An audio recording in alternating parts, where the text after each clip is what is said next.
This video is brought to you by repeatedly staying up too late and an excessive dosage of 80s rock.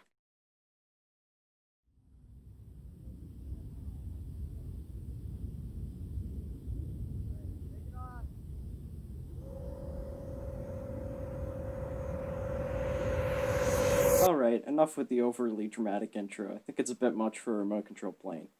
See this plane here? It's my XB-70 Vakyrie. It's about 10 feet long, and it's pretty neat, but there's some things I don't like about it. For starters, this, and this are not very aesthetically pleasing. It's really heavy for both its wing area and thrust, and it looks like it's constantly on the verge of stalling.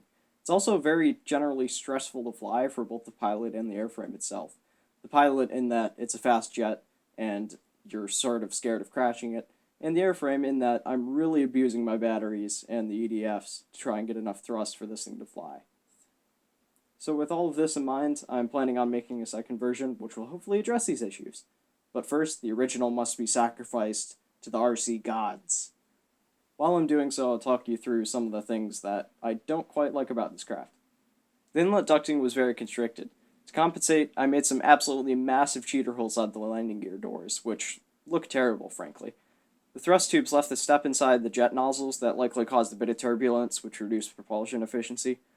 The wing servos were rather anemic for such a large jet, and weren't solidly mounted inside the wing. They worked loose a couple of times, and had to be re-glued.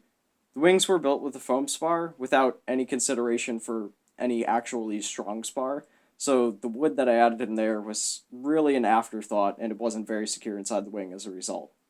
The upper wing surface evidently wasn't glued or became unglued at some point. The canard flap servo really wasn't strong enough. It was only a 9 gram for that big surface up there, and its reinforcement was rather lackluster, which likely allowed it to blow back during flight, which reduced control authority. The vertical stabilizers were permanently attached to the middle fuselage, which made transporting it rather precarious. As a result, it got bashed in shipping a couple times, and the vertical stabilizer's hinges eventually delaminated. All of the servo wiring was done with whatever had my parts been. The solid core wire for the EDFs and the batteries was heavy, too long, too thick, and a real pain to deal with. Now that the sacrifice is complete, we can start on building the next one. I began with testing thrust tube geometries. That's a real tongue twister. I found the optimal to be a cylindrical section up until the motor bell housing ends, with the linear taper to the exit area. I went with an exit area of 95% of the fan swept area because they provided similar static thrust to the 100% tubes, but they'll allow a bit more thrust in the air, which hopefully will increase my top speed a bit. I'm aiming for 4.25 kilograms of static thrust, which is an increase of around 25% over previous. I also found experimentally that the majority of thrust loss experience was due to ducting inefficiency. The wiring was rather insignificant. There's a link to the forum post describing how I came to this conclusion in the description below. The main landing gear were rebuilt using aluminum U-channel and brass rod, which is a lot less finicky than soldering rods together because they have a tendency to crack sometimes and then they need to be reflowed, and there's also a little bit of wire that keeps the bogies at the appropriate angle instead of the rubber bands I had used previously. Another modification to the landing gear was adding brakes to the nose wheel, which will prove very useful in stopping the craft once it's back on the runway. They certainly could have been useful in the first flight. The system works by pushing circular control horns outwards onto the side of the tires, which are coated with a layer of hot glue. They do so by camming out from the oleo strut when pulled by a servo. The system has two methods of negative feedback to serve as a sort of anti-skid. The strut compressing releases brake pressure, and the tires rotate the brakes to naturally disengage them. The servo is mounted with a bit of U-channel crimped onto the strut and a bunch of zip ties. There are springs between the braking surfaces to prevent inadvertent braking during side loading of the gear during taxi or high-speed maneuvering on the ground.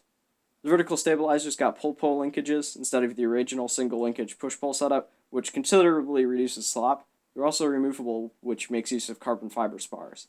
The canard flap got thicker and acquired a stronger servo. It's less bendy than before, which is nice. Nacelle is more scale accurate and more aesthetically pleasing. Sharp edges have been replaced with chamfers, and the landing gear holes have been made as small as practical. The inlet is larger at 120% of the fan swept area versus the previous 107%, which should give the EDFs more air and counteract boundary layer losses. It's also a lot smoother internally and less constricting. The escs will be flush mounted onto the upper inlet surface to reduce their effect on the airflow, and are assisted in cooling by the removal of the heat shrink from the upper heatsink. The nose gear mount is a lot stronger than before. It's made of 1/8" plywood in a little box there. Hopefully it'll hold up to the braking forces. The main gear mounts are a bit more robust and streamlined. There's also a little bumper tab to keep the bogies from rotating once the main landing gear have been retracted. Here's a bit of footage from a taxi test with all 4 EDFs installed. The turning radius is a lot tighter than previous, which is in part facilitated by increasing the rudder dual rates when the canard is in the center position. I should explain here, my transmitter is limited to 6 channels, and the canard and brakes are on the same channel to sort of save channels there. And so the brakes are on when the canard flap is not deployed, lightly engaged when in the intermediate position, which is when the rudder rates are increased, and they're released at full flaps, which will be used for takeoff and landing. The canard and therefore the brakes also have a little bit of pitch mixed in there, except for when they're fully in the up position, so when the brakes are deployed.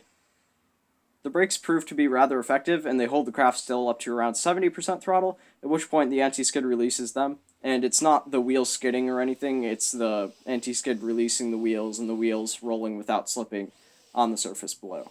This point will depend on the thrust produced, the weight on the nose wheel, and the coefficient of friction between the tires and the surface, and probably the coefficient of friction between the brake pad and the tire. But it seems to be plenty effective for what I needed to do. That's all I've got for this build update. I'm starting work on the middle fuselage and wings. If you'd like to preview the changes I plan to make, check out the forum post linked in the description below. Leave any likes, dislikes, comments, suggestions down below, and consider subscribing if you'd like to see future build updates. See you all next time.